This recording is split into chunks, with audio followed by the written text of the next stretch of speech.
pessoal, eu sou Rosimari Parra, sou violonista, atuo há muitos anos como intérprete ao violão e também com alguns instrumentos antigos de cordas dedilhadas, como por exemplo o alaúde.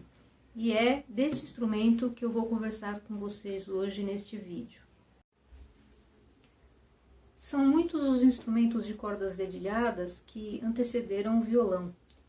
Eles são divididos em duas famílias, aqueles que têm a forma de 8, como o violão, que chamamos de família das guitarras, e aqueles que têm a forma de pera, arredondada, como o alaúde, que vamos chamar de família dos alaúdes.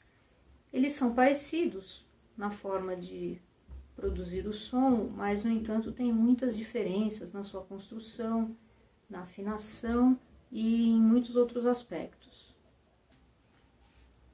Sabemos por material iconográfico e também por muitos relatos de outros povos que diversos tipos de alaúdes, de diversos tamanhos, foram usados já nas civilizações antigas. Instrumentos com essa forma de corpo arredondada e com um braço comprido. Mas foi na Idade Média, com a chegada dos mouros na Espanha, que o alaúde foi definitivamente levado para a Europa. O alaúde árabe era chamado de al-ud, que significa a madeira, muito possivelmente fazendo referência à construção do instrumento, toda em madeira, né, feito com tiras de madeira.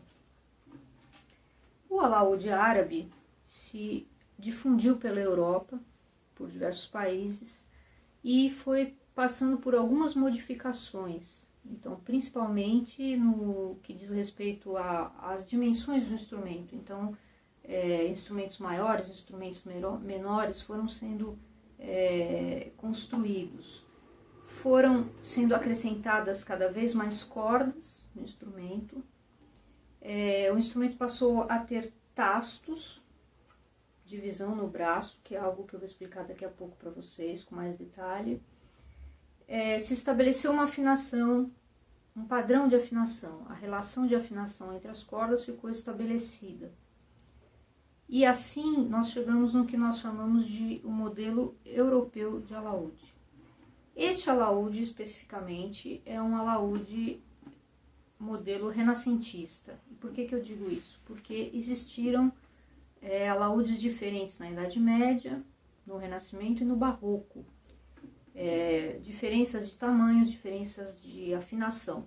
No Renascimento era comum ter a família dos alaúdes, então desde alaúdes bem pequenos até alaúdes bem grandes, com afinações relacionadas com a extensão do instrumento relacionada à voz humana. Então soprano, alaúde tenor, alaúde baixo. O alaúde tem como principais características na sua construção a sua forma arredondada, que chamamos de forma de pera, o fundo feito com tiras de madeira, um ângulo bem marcado do cravelhame em relação ao braço. Ele tem o tampo plano, uma rosácea aqui que é de ornamento, ela não interfere na produção do som, ela é apenas um adereço. Aqui no braço do instrumento nós temos tastos, que são essas divisões do braço, né? São fios amarrados ao longo do braço, que, diferente do violão moderno, que nós temos, por exemplo, os tastos ou trastes fixos, né? Aqui eu posso movimentá-los. Então, eu posso fazer alguns ajustes.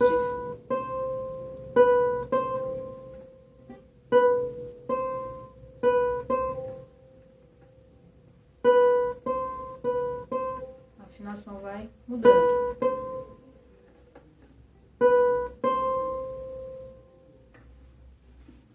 Aqui no cravelhame, eu faço a afinação rodando, girando a cravelha até o ponto preciso da afinação, e depois eu faço uma leve pressão na madeira para que a corda fique fixa, para que a afinação fique fixa nesse ponto.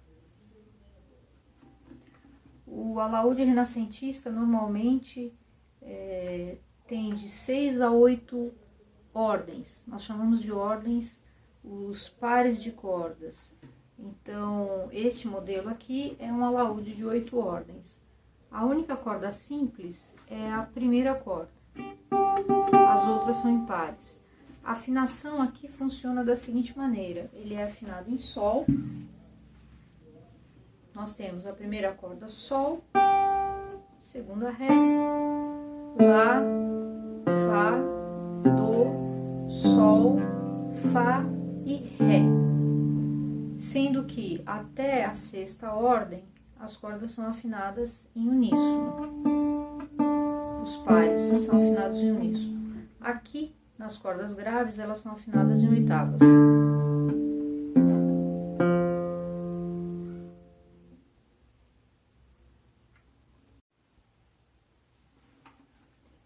Eu me despeço de vocês, deixando aqui um pouquinho mais do som do alaúde. Um abraço a todos e até mais.